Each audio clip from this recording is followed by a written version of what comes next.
Hello students, आज के इस वीडियो लेक्चर में हम chapter number 9 money market and capital market in India की एक्सरसाइज सॉल्व करने वाले हैं। तो इसका एक्सप्लेनेशन स्टार्ट करने से पहले मैं आपसे रिक्वेस्ट करूंगी कि अगर अभी तक आपने चैनल को सब्सक्राइब नहीं किया तो चैनल को सब्सक्राइब कीजिए एंड बेल आइकन को प्रेस कीजिए ताकि आपको लेटेस्ट वीडियो के नोटिफिकेशंस मिलते रहे। वीडियो को लाइक एंड शेयर करना मत भूलिएगा। डियर स्टूडेंट्स, आप लोगों की बार बार डिमांड आ रही है मिस एक्सरसाइज दे दो, इसलिए मैंने भी डिसाइड किया है जितने भी है ना थियरी सब्जेक्ट्स है, जैसे ऑर्गेनाइजेशन ऑफ कॉमर्स हो गया, सेक्रेटरियल प्रैक्टिस हो गया, इकोनॉमिक्स है, तो इन सब के मैं पहले आप लोगों को एक्सरसाइज अवेलेबल करके दूंगी और उसके बाद में मैं जो भी चैप्टर के एक्सप्लेनेशंस मुझे देने हैं वो स्लोली मैं चैप्टर एक्सप्लेनेशन की थियरी कंप्लीट करूंगी। तो ज़्यादा बात न करते हुए स्टार्ट करते हैं। Question number 1, complete the following statements. तो आपको फॉलोइंग स्टेटमेंट कंप्लीट करना है। तो बोर्ड एग्जाम की रिक्वायरमेंट भी क्या है कि आप लोगों को किस तरीके से आंसर लिखना है। आपको इसके लिए जब भी आप लोगों को आएगा स्टेटमेंट लिखने के लिए, तो आपको ऐसा नहीं है कि पूरा का पूरा कंप्लीट स्टेटमेंट लिखना है। आप अपना option B development, industry, agriculture and other key sectors, इस तरीके से आप अपना आंसर नंबर 1 इस तरीके से लिख सकते हैं। तो यहाँ पे question number 1, development financial institutions were established to, ये किसके लिए एस्टैब्लिश हुए थे? डीएफआई किसके लिए एस्टैब्लिश हुआ था? ये इसका शॉर्ट फॉर्म डीएफआई किसके लिए एस्टैब्लिश हुआ था? तो ये एस्टैब्लिश हुआ था डेवलप करने के लिए इंडस्ट्रीज को, एग्रीकल्चर को एंड अदर की सेक्टर्स को।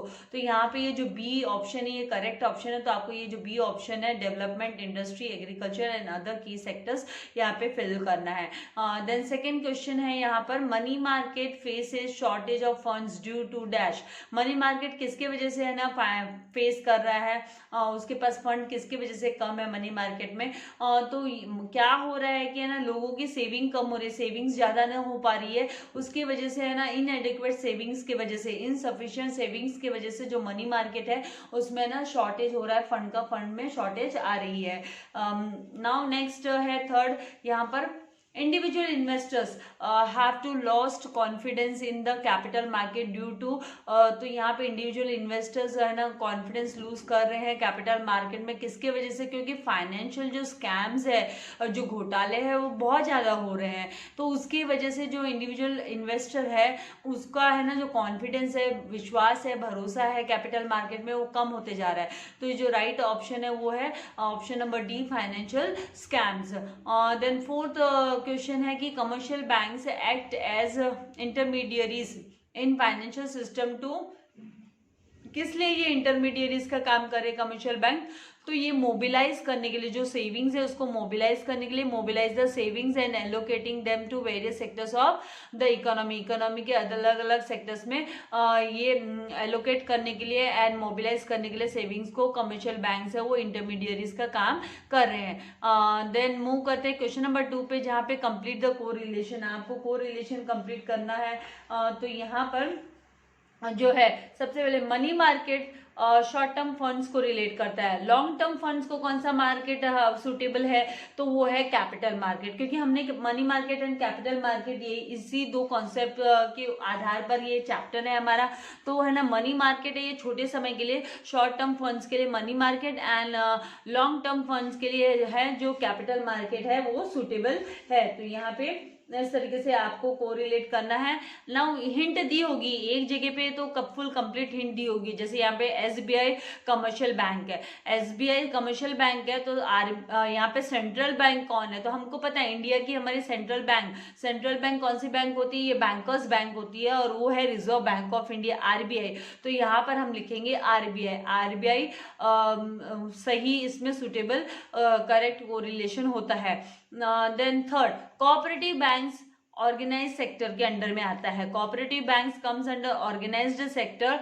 तो इंडिजीनियस बैंकर्स कहाँ पे आता है? तो ये अनऑर्गेनाइज्ड सेक्टर में आता है, इंडिजीनियस बैंकर्स है वो अनऑर्गेनाइज्ड सेक्टर में आता है।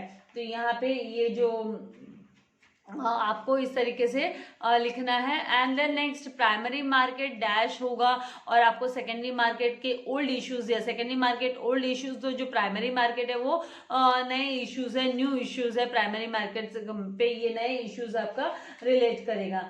नाउ आगे हम मूव करते हैं फाइंड द ऑड वर्ड आपको फाइंड आउट करना है। तो यहाँ पे टाइप्स ऑफ बैंक अकाउंट्स है, तो बैंक अकाउंट के अंदर में कौन कौन से अकाउंट्स आते हैं, जैसे बैंक प्रोवाइड करती है saving account, demat account, recurring account, current account. तो जो बैंक प्रोवाइड करती है वो है सेविंग अकाउंट है, रिकरिंग अकाउंट है, करंट अकाउंट है।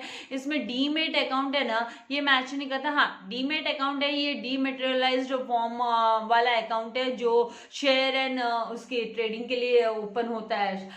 तो यहाँ पे ये डीमेट है ना, bank type of bank account नहीं है, तो हमें डीमेट अकाउंट को लिख देना है ऑड में। देन अनरेगुलेटेड फाइनेंशियल इंटरमीडियरीज, तो अनरेगुलेटेड जो फाइनेंशियल इंटरमीडियरीज है, अनरेगुलेटेड जिसपे कंट्रोल नहीं है, तो वो है ना अनऑर्गेनाइज सेक्टर्स के से रिलेटेड हो गए, जैसे कि निधि हुआ, चिट फंड हुआ, लोन कंपनीज हुए। तो यहाँ पे ये जो म्यूचुअल फंड है ये है ना रेगुलेटेड फाइनेंशियल इंटरमीडियरीज है। म्यूचुअल फंड से ये रेगुलर है, और बाकी के ये जो निधि, चिट फंड, लोन कंपनीज ये सब है ना unregulated non bank financial intermediaries है। देन म्यूचुअल फंड, इसमें आपको लिखना है ऑड वन आउट। नेक्स्ट है यहाँ पर फाइनेंशियल एसेट्स, तो फाइनेंशियल एसेट्स कौन कौन से है, तो यहाँ पे ना बॉन्ड्स है ना, ये फाइनेंशियल एसेट नहीं है। लैंड, गवर्नमेंट सिक्योरिटीज, यहाँ पर फाइनेंशियल एसेट्स में आता है, बॉन्ड्स आता है, गवर्नमेंट सिक्योरिटीज आता है, डेरिवेटिव्स आता है। तो ये सब है ना फाइनेंशियल एसेट्स के अंडर में बिलोंग करते हैं, फाइनेंशियल एसेट्स से। लैंड है, ये प्रॉपर्टी है, ये फाइनेंशियल एसेट्स के अंडर में नहीं आता है। ये फिक्स्ड एसेट्स है, ये फाइनेंशियल एसेट्स में नहीं आएगा, तो लैंड हमको ऑड वन आउट करके लिख देना है। देन नेक्स्ट मूव करते हैं, क्वालिटेटिव टूल्स कौन से है, तो bank rate, open market operations, foreign exchange rate, variable reserve ratios. तो क्वालिटेटिव जो टूल्स है जो बैंक अप्लाई करती है वो है वो है बैंक रेट है, ओपन मार्केट ऑपरेशंस है, एंड वेरिएबल रिजर्व रेशियोज। उसके अंडर में फॉरेन एक्सचेंज रेट नहीं आता है। फॉरेन एक्सचेंज रेट तो फॉरेन करेंसी को जब हम हमारी कंट्री की करेंसीज में कन्वर्ट करते तो उस टाइम पे फॉरेन एक्सचेंज रेट यूज में आता है। तो ये कोई क्वालिटेटिव टूल्स नहीं है। तो नेक्स्ट यहाँ पर अभी असर्शन एंड रीजनिंग। असर्शन मतलब आपको स्टेटमेंट दिया रहेगा, एंड दूसरा है ना उसी से रिलेटेड अगर रीजनिंग रीजन वाला स्टेटमेंट दिया रहेगा, तो आपको देखना है कि पहला जो स्टेटमेंट है उससे आपका रीजन वाला स्टेटमेंट मैच करता है कि नहीं करता है। अगर करता है, उसका करेक्ट एक्सप्लेनेशन है, तो आप किस तरीके से लिखोगे, अगर नहीं है तो कैसे लिखना है, तो उसी से रिलेटेड ये क्वेश्चन है, 1 मार्क के लिए बोर्ड में आता है। तो यहाँ पे असर्शन मतलब ए, यहाँ पर मनी मार्केट, अभी ये ए है ना, ये आपको यहाँ पे फाइंड आउट करने में हेल्प करता है कि ए एंड आर, आर है रीजनिंग के लिए, आर है। Now money market economises use of cash, तो ये तो सही बात है कि कैश का यूज है ना वो इकोनोमाइज करता है। मनी मार्केट की भी किस तरीके से आर्थिक स्थिति को इम्प्रूव्ड रखना है। देन रीजनिंग है यहाँ पर कि मनी मार्केट किससे डील करता है, तो मनी मार्केट डील करता है विद फाइनेंशियल इंस्ट्रूमेंट से। ये ना फाइनेंशियल इंस्ट्रूमेंट से डील करता है money market, that are close substitutes of money, जो कि है ना मनी के क्लोज सब्सटीट्यूट है। मतलब आप उसे ना जल्दी से क्विकली हम लिक्विडेट करके ले सकते हैं, इन्हें हम जल्दी से क्विकली हम लिक्विडेट करके ले सकते हैं। तो ये मनी मार्केट को रिलेट करता है, मनी मार्केट में से रिलेट करता है। तो जैसे इसमें डिमांड डिपॉजिट हुआ, एफडीज हो गए, तो ये सब मनी मार्केट के इसमें आता है, तो इनको जल्दी से हम क्विकली लिक्विडेट कर सकते हैं। तो यहाँ पे money market deals with financial instruments that are close substitutes of money. तो ये जो पहला जो स्टेटमेंट है वो सही है, वो ट्रू है। सेकेंड स्टेटमेंट भी ट्रू है, और इसी के साथ साथ ये जो सेकेंड वाला स्टेटमेंट है कि money market deals with financial instrument that are close substitutes of money, तो ये जो सेकेंड वाला स्टेटमेंट है, तो ये भी है, ये है ना इसका पहले वाले स्टेटमेंट का रीजन है। ये पहले वाले स्टेटमेंट का रीजन है क्योंकि ये इकोनोमाइज करता है यूज ऑफ कैश को, कैश के यूज को इकोनोमाइज करता है मनी मार्केट। तो ये इसका सही रीजन है कि हाँ ये क्लोज सब्सटीट्यूट होने की वजह से money market deals with the financial instruments, ये डील करता है फाइनेंशियल इंस्ट्रूमेंट से that are close substitutes of money. इसलिए जो है ना आपका ए एंड बी दोनों सही है, ए एंड आर दोनों सही है, और ये जो आर है ये इसी का रीजन है, इसी से का रीजन है, इसीलिए ये जो करेक्ट एक्सप्लेनेशन है आर है वो करेक्ट एक्सप्लेनेशन है ए का। तो यहाँ पर both A and R true and R is the correct explanation of A. इस तरीके से आपको लिखना होगा। नाउ आपको बोर्ड में है ना ये दोनों स्टेटमेंट लिखो आप, और फिर आप ये वाला आंसर लिखो, वो जरूरत नहीं है। आपको क्या करना है, answer number 1 option third both A and R true and R is the correct explanation of A, इस तरीके से इतना लिख देना है। Now second assertion, that is a regional stock exchanges have witnessed a sharp decline in the volume of trade। Volume, trade की volume में जो उसकी ना रीजनल जो स्टॉक एक्सचेंजेस है उन्होंने ना बहुत शार्प डिक्लाइन नोटिस किया। डिक्लाइन मतलब डिक्रीज, विटनेस किया है, मतलब उन्होंने नोटिस में, उनके नोटिस में आया है कि है ना जो वॉल्यूम है, ट्रेड का वॉल्यूम है स्टॉक एक्सचेंज में, मतलब buying and selling of shares का, वो बहुत डिक्लाइन हो गया है।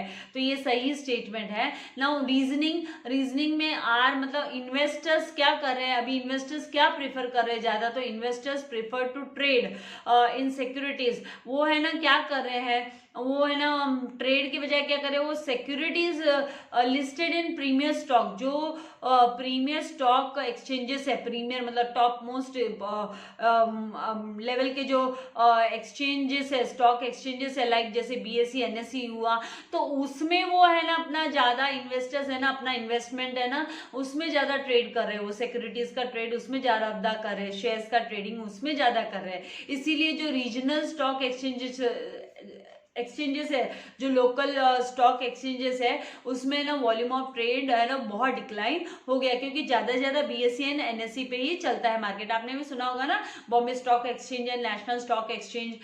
नाउ यहाँ पे इसीलिए ये दोनों स्टेटमेंट भी करेक्ट है, both A and R true, और ये जो आर है ये करेक्ट एक्सप्लेनेशन हो गया ए का, कि क्यों डिक्लाइन हो रहा है भाई रीजनल स्टॉक एक्सचेंज, क्यों डिक्लाइन हो रहा है, तो किसकी वजह से हो रहा है, क्योंकि है ना लोग है ना ज्यादा बीएसई एंड एनएसई को प्रेफर कर रहे हैं, और इन्वेस्टर्स उसको प्रेफर कर रहे हैं, इसीलिए ना रीजनल स्टॉक एक्सचेंज में डिक्लाइन आ गया है। नाउ नेक्स्ट है assertion A, the unorganised sector of money market lakhs transparency. तो ये सही है कि है ना उसमें ट्रांसपेरेंसी नहीं दिखाई देती है कि भी कैसे हो रहा है, क्या ट्रांजेक्शन्स हो रहे हैं, क्योंकि वो अनऑर्गेनाइज सेक्टर पूरी है ना ट्रूथ नहीं दिखाते हैं, तो there is lack of transparency in the unorganised sector. And reason में बोला है कि activities of the unorganised sector, जो अनऑर्गेनाइज सेक्टर की एक्टिविटीज है वो largely confined to rural areas. तो ये ज्यादा से ज्यादा रूरल एरिया से रिलेटेड है, रूरल एरियाज में ज्यादा कर है ना अनऑर्गेनाइज सेक्टर है वो रन होते हैं। तो ये भी ये वाला ये जो स्टेटमेंट है ये भी सही स्टेटमेंट है, लेकिन है ना ये जो स्टेटमेंट है कि रूरल में ज्यादा लार्जली ये रन कर रहा है, उसके वजह से ट्रांसपेरेंसी नहीं है, ऐसा नहीं है। तो यहाँ पे स्टेटमेंट तो ये दोनों भी स्टेटमेंट सही है, A and R both are true, लेकिन आर है ना ये करेक्ट एक्सप्लेनेशन नहीं है ए का, कि भाई क्यों ट्रांसपेरेंसी मेंटेन नहीं कर पा रहे हैं, अनऑर्गेनाइज सेक्टर क्यों ट्रांसपेरेंसी मेंटेन नहीं कर पा रहे हैं। तो ये है ना जो आर है ये रीजन है वो करेक्ट इसका एक्सप्लेनेशन नहीं है। तो यहाँ पे आपको लिखना है both A and R true, दोनों भी सही है, लेकिन R is not the correct explanation of A. R correct explanation नहीं है ए का करेक्ट एक्सप्लेनेशन नहीं है आर। तो इस तरीके से आपको इसको लिखना होगा। नाउ मूव करते हैं फोर्थ इस पे। तो फोर्थ स्टेटमेंट यहाँ पर फोर्थ इसमें दिया है कि यहाँ पर कि फॉरेन एक्सचेंज मैनेजमेंट, जो फॉरेन एक्सचेंज मैनेजमेंट है and management and control is undertaken by commercial banks. क्या उसको कमर्शियल बैंक्स ने कंट्रोल करके रखा है? नहीं, गलत। फॉरेन एक्सचेंज मैनेजमेंट ये and control is not undertaken by commercial banks. ये तो आरबीआई गवर्नमेंट के इसमें है, ये है ना कमर्शियल बैंक्स नहीं अंडरटेक करते हैं फॉरेन एक्सचेंजेस को। तो ये इसका ये स्टेटमेंट जो है ये करेक्ट नहीं है, क्योंकि आरबीआई इसकी कस्टोडियन है, इसकी कस्टोडियन आरबीआई है, रिजर्व बैंक ऑफ इंडिया है, कमर्शियल बैंक्स नहीं है। एंड दूसरी बात, RBI has to maintain the official rate of exchange of rupee. तो ये सही बात है, वो ऑफिशियल रेट जो है एक्सचेंज रेट जो rupee and ensure it's stability, और उसकी स्टेबिलिटी को एंश्योर करने का काम है ना आरबीआई करती है, आरबीआई इसका निर्णय लेती है। तो ये स्टेटमेंट है, ये स्टेटमेंट जो यहाँ पर है ये सही है, आर वाला स्टेटमेंट सही है, रीजनिंग में जो स्टेटमेंट दिया गया ये सही स्टेटमेंट है। लेकिन ये ए है ना, ये स्टेटमेंट गलत है। फॉरेन एक्सचेंज मैनेजमेंट के and control is not undertaken by, इसको कमर्शियल बैंक अंडरटेक नहीं करती है, रिजर्व बैंक ऑफ इंडिया करती है, इसीलिए ए इज फॉल्स। आपका जो करेक्ट ऑप्शन होगा सेकेंड ऑप्शन है जिसमें A is false but R is true, लेकिन आर सही है, मतलब आर वाला जो स्टेटमेंट है वो सही है। आई होप आपको कॉन्सेप्ट समझ में आ रहा है। नाउ नेक्स्ट मूव करते हैं हम क्वेश्चन नंबर 5 पे। तो क्वेश्चन नंबर 5 में यहाँ पर बोला है identify and explain the concepts from the given illustration. जो इलस्ट्रेशन दिए हैं उसके आपको आइडेंटिफाई करना है कि भाई सही कॉन्सेप्ट है ना स्टेटमेंट, फिर उसके अकॉर्डिंगली आपको उसका एक्सप्लेनेशन भी देना है। तो यहाँ पे बोला है कि रघु's फादर, रघु के पापा है वो रेगुलरली है ना इन्वेस्ट करते हैं अपना पैसा स्टॉक में एंड बॉन्ड्स में पैसा लगाते हैं वो। तो वो इसका मतलब बॉन्ड्स एंड स्टॉक्स में पैसा लगाते हैं, तो मतलब स्टॉक एक्सचेंज आइडेंटिफाइड कॉन्सेप्ट होगा, स्टॉक एक्सचेंज में मतलब पैसा लगाते हैं। तो एक्सप्लेनेशन में हम लिखेंगे स्टॉक एक्सचेंज क्या है, तो stock exchange is an association है और ऑर्गेनाइजेशन है, क्योंकि हम ये जो कॉन्सेप्ट हमने आइडेंटिफाई किया स्टॉक एक्सचेंज, पहले इसी का मीनिंग लिखना है कि एसोसिएशन और ऑर्गेनाइजेशन है इन विच स्टॉक्स हो गए, बॉन्ड्स हो गए, कमोडिटीज हो गए, उनकी ट्रेडिंग होती है, आर ट्रेडेड। जैसे कि एग्जाम्पल के तौर पे BSE Bombay stock exchange and NSE national stock exchange. तो यहाँ पर बीएसई एंड एनएसई जो है वो वहाँ पर है ना बॉन्ड्स की हो गई, सिक्योरिटीज हो गए, मतलब बॉन्ड सिक्योरिटीज एंड कमोडिटीज की क्या होती है, ट्रेडिंग होती है। तो यहाँ पर इसका जो करेक्ट स्टॉक एक्सचेंज में इन्वेस्ट करता है 10। इसके लिए हम बोलेंगे कि ये जो इलस्ट्रेशन है ये रिलेट करता है to the stock exchange because रघु's फादर रेगुलरली, क्योंकि वो रेगुलरली इन्वेस्ट करते हैं अपने पैसे इन स्टॉक्स एंड बॉन्ड्स में इन्वेस्ट करते हैं। Now second, Sara makes a monthly contribution करती है to a fund jointly created by her friends. उसके फ्रेंड्स ने जो फंड क्रिएट किया उसमें मंथली वो कंट्रीब्यूट करती है। And the collected fund is then given to chosen member, और बाद में जो कलेक्ट किया हुआ फंड है वो है ना जो मेंबर को चूज करते हैं वो उनको है ना थ्रू लकी ड्रॉ उनको दे दिया जाता है, तो उसे चिट फंड बोलते हैं। तो यहाँ पर आइडेंटिफाइड कॉन्सेप्ट हम बोलेंगे चिट फंड। तो ये बेसिकली देखो ना कितने लोग किटी पार्टी वगैरह अरेंज करते हैं फ्रेंड्स मिलके और वहां पे वो लोग कलेक्शन करते हैं, तो वो चिट फंड वाला हुआ। तो एक्सप्लेनेशन ऑफ कॉन्सेप्ट में हम लिखेंगे chit fund is a constituent of unorganised money market. ये है ना अनऑर्गेनाइज्ड मनी मार्केट से रिलेटेड है in India, in which members क्या करते हैं मेक रेगुलर कॉन्ट्रीब्यूशन। लोग रेगुलर कॉन्ट्रीब्यूशन करते हैं टू द फंड में रेगुलर कॉन्ट्रीब्यूशन करते हैं, फिर वो लोग बिड्स या फिर लकी ड्रॉ निकालते हैं। Are made based on some criteria, कुछ क्राइटेरिया रहता है उसमें जो कि वो लोग म्यूचुअली अग्री करते हैं क्राइटेरियाज पे, mutually agreed upon by members and उसके अकॉर्डिंगली द कलेक्टेड फंड, जो कलेक्टेड फंड है is given to the chosen member, choose किए हुए मेंबर को दिया जाता है। एंड हेंस इसीलिए हम बोलेंगे कि the above illustration relates to the concept of chit fund, क्योंकि यहाँ पे फ्रेंड्स वर्ड आपको हिंट क्या दिया है यहाँ पे कि क्रिएटेड बाय हर फ्रेंड्स, तो ये कोई ऑर्गेनाइज्ड सेक्टर में पैसा डाल रहे हैं वैसा नहीं है, तो अनऑर्गेनाइज्ड है तो उसमें चिट फंड आपको लिखना है। देन थर्ड यहाँ पे Tina deposited lump sum amount of 50,000, lump sum amount 50,000 का लमसम अमाउंट डिपॉजिट किया in the bank for a period of 1 year, 1 साल के लिए बैंक में डिपॉजिट किया, तो वो फिक्स डिपॉजिट हो गया क्योंकि फिक्स टाइम के लिए उसने लमसम अमाउंट है ना कर दिया। तो यहाँ पे आइडेंटिफाइड कॉन्सेप्ट में आपको फिक्स्ड डिपॉजिट लिखना है एंड देन आपको फिक्स्ड डिपॉजिट का मतलब क्या है वो लिखना है। तो fixed deposits refer to lump sum amount deposited by a customer for a specific period और स्पेसिफाइड पीरियड ऑफ टाइम। इसीलिए this this illustration relates to the concept of fixed deposit because Tina deposited a lump sum amount of 50,000 in the bank for a period of 1 year. Now last जो यहाँ पे है ये है ABC bank provides demat facility. ये demat की facility provide करी है एबीसी बैंक। सेफ डिपॉजिट की लॉकर्स की फैसिलिटी दे रही है, इंटरनेट बैंकिंग फैसिलिटीज दे रही है टू इट्स कस्टमर्स, अपने कस्टमर्स को। तो ये कौन सा फंक्शन हुआ, ये बैंक का कौन सा फंक्शन हुआ? ये बैंक का प्राइमरी फंक्शन तो नहीं है, बैंक का ये प्राइमरी फंक्शन तो नहीं है। तो ये बैंक का कौन सा फंक्शन होता है? ये फैसिलिटीज दे रहे हैं तो ये है ना एंसिलरी फंक्शंस के अंडर में आता है। एंसिलरी मतलब सब्सिडरी, जैसे सब्सिडरी हमें ना छोटी अदर सपोर्टिंग फंक्शंस जो है, तो बैंक क्या करते हैं सपोर्टिंग फैसिलिटीज भी प्रोवाइड करती है अपने कस्टमर्स को, तो इसको हम एंसिलरी फंक्शंस बोलेंगे। ये है ना आपके फंक्शंस ऑफ कमर्शियल बैंक्स में दिया हुआ है ये पॉइंट, तो उसी के आधार पर एंसिलरी फंक्शंस मतलब सपोर्टिंग फंक्शंस प्रोवाइड करती है, हेल्प करती है अपने कस्टमर्स को। तो यहाँ पे commercial banks provide a range of ancillary services, जैसे कि ट्रांसफर ऑफ फंड्स हो गया, कलेक्शन ऑफ मनी हो गया, making periodical payment. Periodical payment करना कंपनी क्या करती है बिहाफ में, अपने कस्टमर के बिहाफ में ना ईसीएस हो जाता है ना, अकाउंट से हम बोलते हैं पैसा, तो वो बैंक की बिहाफ में एलआईसी का पेमेंट करना, लोन का पेमेंट करना बैंक करती है ये सब काम। मर्चेंट बैंकिंग हो गई, देन फॉरेन एक्सचेंज हो गया, सेफ मतलब एक्सचेंज होकर पैसा आ जाता है, फॉरेन करेंसी एक्सचेंज होकर आ जाता है, देन सेफ डिपॉजिट लॉकर्स की facility, then demat facility, internet banking, mobile banking etcetera. ये सब फैसिलिटीज है ना बैंक है ना प्राइमरी फंक्शन के साथ साथ ये भी प्रोवाइड करती है। तो इसको हमें ना एंसिलरी फंक्शंस के अंडर में ये सारी चीजें आती है, सपोर्टिंग फंक्शन जिसे बोलते हैं। Hence the above illustration relates to the concept of ancillary functions because ABC bank provides demat facility। demat facility provide करती है safe deposit lockers, internet banking facilities to its customers। तो इसके साथ ही ये जो क्वेश्चन नंबर 5 तक हम लोगों ने कंप्लीट कर लिया है यहाँ पर।